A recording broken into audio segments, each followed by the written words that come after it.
اس تحقیق سے یہ بات بھی واضح ہو گئی ہے کہ حضرت یونس علیہ السلام اسرائیلی پیغمبر ہیں۔ امام بخاری نے کتاب الانبیاء میں ذکر کیا ہے اور اپنی تحقیق کے مطابق جو ترتیب قائم کی ہے اس میں حضرت یونس علیہ السلام کا ذکر حضرت موسیٰ علیہ السلام اور حضرت شعیب علیہ السلام اور حضرت داؤد علیہ السلام کے درمیان کیا ہے۔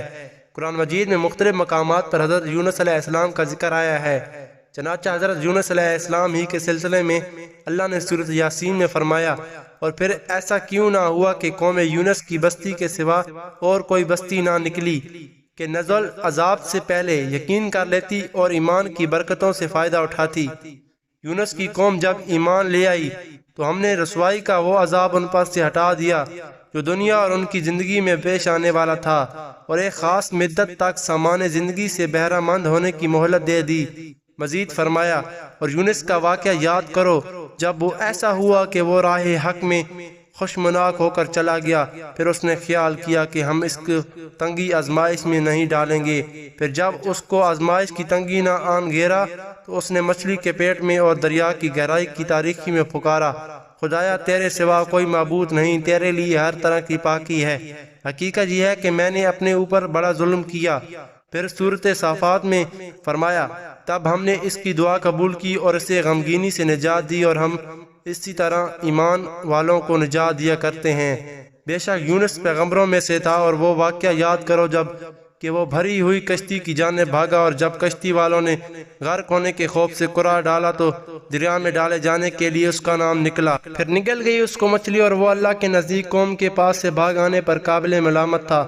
بس اگر یہ بات نہ ہوتی کہ وہ اللہ کی پاکی بیان کرنے والوں کو نجات دیا کرتے ہیں، بے شک یونس پیغمبروں میں سے تھا۔ اور وہ واقعہ یاد کرو جبکہ وہ بھری ہوئی کشتی کی جانب بھاگا، اور جب کشتی والوں نے غرق ہونے کے خوف سے قرار ڈالا تو دریا میں ڈالے جانے کے لیے اس کا نام نکلا، پھر نکل گئی اس کو مچھلی، اور وہ اللہ کے نزدیک قوم کے پاس سے بھاگ آنے پر قابل ملامت تھا۔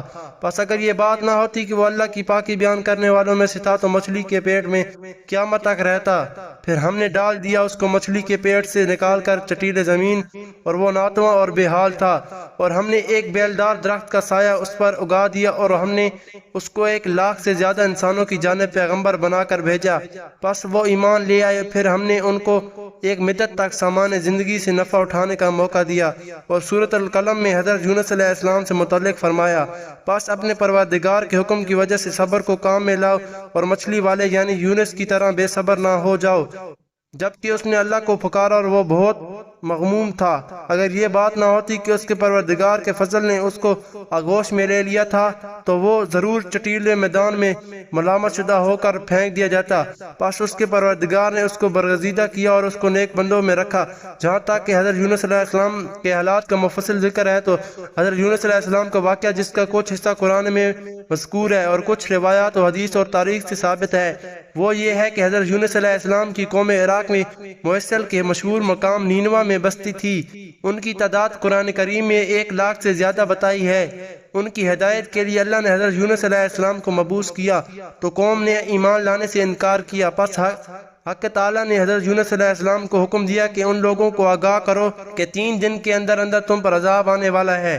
حضرت یونس علیہ السلام نے قوم میں یہ اعلان کر دیا تو قوم نے آپس میں مشورہ کیا تو اس بات پر سب کا اتفاق ہوا کہ ہم نے کبھی حضرت یونس علیہ السلام کو جھوٹ بولتے ہوئے نہیں دیکھا، اس لیے ان کی باتیں نظر انداز کرنے کے قابل نہیں ہے۔ مشورے میں یہ طے ہوا کہ یہ دیکھا جائے گا کہ حضرت یونس علیہ السلام رات کو ہمارے اندر اپنی جگہ پر رہتے ہیں تو سمجھ لو کہ کچھ نہیں ہوگا، اگر وہ یہاں سے چلے گئے تو یقین کر لو کہ صبح کو ہم پر عذاب آئے گا۔ حضرت یونس علیہ السلام اس بستی سے نکل گئے۔ صبح ہوئی تو عذاب الہی ایک سیاہ دھوئیں اور بادل کی شکل میں ان کے سر پر منڈلانے لگا اور فضائے آسمانی سے نیچے ان کے قریب ہونے لگا، تو ان کو یقین ہو گیا کہ اب ہم سب ہلاک ہونے والے ہیں۔ یہ دیکھ کر حضرت یونس علیہ السلام کو تلاش کیا تاکہ ان کے ہاتھ پر مشرک بے ایمان ہو جائیں اور پچھلے انکار سے توبہ کر لیں، مگر حضرت یونس علیہ السلام کو نہ پایا تو خود ہی خلاف نیت کے ساتھ توبہ و استغفار میں لگ گئے۔ بستی سے ایک میدان میں نکل آئے، عورتیں اور بچے جانور سب کے اس میدان میں جمع کر دیے۔ ٹاٹ کے کپڑے پہن کر عجز و وزاری ساتھ اس میدان میں توبہ کرنے لگے اور عذاب سے پناہ مانگنے میں اس طرح مشغول ہوئے کہ پورا میدان آہو و بکا سے گونجنے لگا۔ اللہ تعالیٰ نے ان کی توبہ قبول فرمائی اور عذاب ان سے ہٹا دیا۔ اور روایت میں ہے کہ یہ عاشورہ یعنی 10ویں محرم کا دن تھا۔ ادھر حضرت یونس علیہ السلام بستی سے باہر اس انتظار میں تھے کہ اب اس قوم پر عذاب نازل ہوگا۔ ان کی توبہ و استغفار کا حال ان کو معلوم نہ تھا۔ جب عذاب ٹال گیا تو ان کو فکر ہوئی کہ مجھے جھوٹا قرار دیا جائے گا کہ میں نے اعلان کیا تھا 3 دن کے اندر عذاب آ جائے گا۔ اس قوم میں قانون یہ تھا کہ کسی شخص کا جھوٹ معلوم ہو اور وہ اپنے کلام پر کوئی شہادت نہ پیش کرے تو اس کو قتل کر دیا جاتا تھا۔ حضرت یونس علیہ السلام کو فکر ہوئی کہ مجھے جھوٹا قرار دے کر یہ لوگ قتل کر دیں گے۔ انبیاء علیہ السلام ہر گناہ اور معصیت سے معصوم ہوتے ہیں مگر انسانی فطرت اور طبیعت سے جدا نہیں ہوتے۔ اس وقت حضرت یونس علیہ السلام کو طبی طور پر ملال تھا کہ میں نے حکم الہی کا اعلان کیا تھا اور اب میں اعلان کی وجہ سے جھوٹا قرار دیا جاؤں گا۔ اب میں واپس جاؤں تو کس منہ سے جاؤں؟ قوم کے قانون کے مطابق گردن زدنی بنوں۔ اس رنج و غم اور پریشانی کے عالم میں اس شہر سے نکل جانے کا ارادہ کر کے چل دیے، یہاں تک کہ بحیرہ روم کے کنارے پہنچ گئے۔ وہاں ایک کشتی دیکھی جس میں لوگ سوار ہو رہے تھے۔ پھر حضرت یونس علیہ السلام کو ان لوگوں نے پہچان لیا اور بغیر کرائے کے سوار کر لیا۔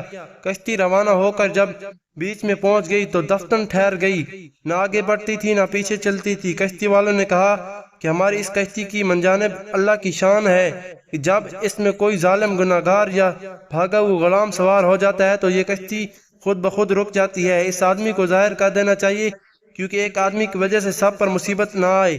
اب حضرت یونس علیہ السلام بول اٹھے کہ وہ بھاگا ہوا غلام گناہگار میں ہوں، کیونکہ میں اپنے شہر سے غائب ہو کر کشتی میں سوار ہوا تھا۔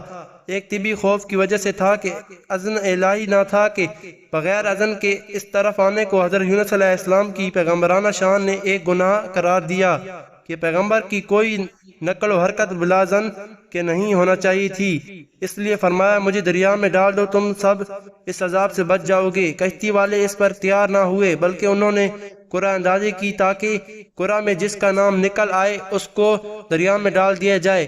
اتفاقاً قرآن میں حضرت یونس علیہ السلام کا نام نکل آیا اور لوگوں کو اس پر تعجب ہوا تو کئی مرتبہ قرآن اندازی کی۔ ہر مرتبہ بحکم قدن و قدر حضرت یونس علیہ السلام کا نام آتا رہا۔ قرآن کریم میں اس قرآن اندازی اور اس میں حضرت یونس علیہ السلام کا نام نکلنے کا ذکر موجود ہے۔ یونس کے ساتھ حق و تعالیٰ کا یہ معاملہ ان کے مخصوص پیغمبرانہ مقام کی وجہ سے تھا، اگرچہ اس نے اللہ کے کسی حکم کی خلاف ورزی نہیں کی تھی جس کو گناہ اور معصیت کہا جاتا ہے، اور کسی پیغمبر سے اس کا امکان نہیں کیونکہ وہ معصوم ہوتے ہیں، لیکن پیغمبر کے مقام بلند ہیں۔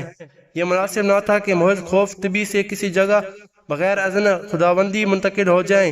اس خلاف شان عمل پر بطور عتاب یہ معاملہ کیا گیا۔ چنانچہ اس طرح ایک طرف قرآن اندازی میں نام نکل کر دریا میں ڈالے جانے کا سامان ہو رہا تھا، دوسری طرف ایک بہت بڑی مچھلی بحکم خداوندی کشتی کے قریب منہ پھیلائے ہوئے لگی ہوئی تھی کہ یہ دریا میں آئیں تو ان کو اپنے پیٹ میں جگہ دے، جس کو اللہ تعالیٰ نے پہلے سے حکم دے کر رکھا تھا کہ یونس کا جسم تیرے پیٹ کے اندر رکھا جائے گا۔ یہ تیری غذا نہیں بلکہ ہم نے تیرے پیٹ کو اس کا مسکن بنا دیا ہے۔ چنانچہ حضرت یونس علیہ السلام دریا میں ڈالے گئے تو فوراً اس مچھلی نے منہ میں لے لیا۔ حضرت عبداللہ بن مسعود نے فرمایا کہ حضرت یونس علیہ السلام جس مچھلی کے پیٹ میں 40 روز رہے، یہ ان کو زمین کی تہہ تک لے جاتی اور دور دراز کی مسافتوں میں پھراتی رہی۔ بعض حضرات نے 7، بعض نے 5 دن اور بعض نے 1 دن کے چند گھنٹے مچھلی کے پیٹ میں رہنے کی مدت بتائی ہے۔ بہرحال اللہ کو معلوم ہے اس حالت میں حضرت یونس علیہ السلام کتنا عرصہ مچھلی کے پیٹ میں رہے، مگر مچھلی کے پیٹ میں رہے مگر گڑ گڑا کر خداوند قدوس سے دعا مانگتے رہے، اے اللہ تیرے سوا کوئی معبود نہیں، تو پاک ہے، میں ہی ظالموں میں سے تھا۔ اللہ تعالیٰ نے اس کی دعا قبول فرمائی اور بالکل صحیح و سالم حضرت یونس علیہ السلام کو دریا کے کنارے پر ڈال دیا۔ مچھلی کے پیٹ کی گرمی سے ان کے بدن پر کوئی بال نہ رہا تھا۔ اللہ تعالیٰ نے ان کے قریب ایک کدو کی بیل اگا دی جس کے پتوں کا سایہ بھی حضرت یونس علیہ السلام کے لیے ایک راحت بن گئی، اور ایک جنگلی بکری کو اللہ تعالیٰ نے اشارہ فرما دیا، وہ صبح و شام ان کے پاس آ کھڑی ہوتی اور وہ اس کا دودھ پی لیتے تھے۔ اس طرح حضرت یونس علیہ السلام کو اس لغزش پر تنبیہ بھی ہو گئی اور بعد میں ان کی قوم کو بھی پورا حال معلوم ہو گیا۔ کہہ دو کہ بھلا دیکھو تو اگر اس کا عذاب تم پر ناگہاں آ جائے رات کو یا دن کو تو پھر گناہگار کس بات کی جلدی کریں گے؟ کیا جب وہ آ جائے گا تب اس پر ایمان لاؤ گے؟ اس وقت کہا جائے کہ اور اب ایمان لائے اس کے لیے تو تم جلدی مچایا کرتے تھے۔ پھر ظالم لوگوں سے کہا جائے گا کہ عذاب دائمی کا مزہ چکھو، کر سکو گے، اور اگر ہر ایک نافرمان شخص کے پاس روئے زمین کی تمام چیزیں ہوں، اب تم انہیں اعمال کا بدلہ پاؤ گے جو دنیا میں کرتے رہے، اور تم سے دریافت کرتے ہیں کہ آیا یہ سچ ہے؟ کہہ دو اللہ کی قسم سچ ہے، اور تم بھاگ کر اللہ کو عاجز نہیں۔ تو عذاب سے بچنے کے بدلے میں سب دے ڈالے، اور جب وہ عذاب کو دیکھیں گے تو پچھتائیں گے اور ندامت کو چھپائیں گے، اور ان میں انصاف کے ساتھ فیصلہ کر دیا جائے گا، اور کسی طرح کا ان پر ظلم نہیں ہوگا۔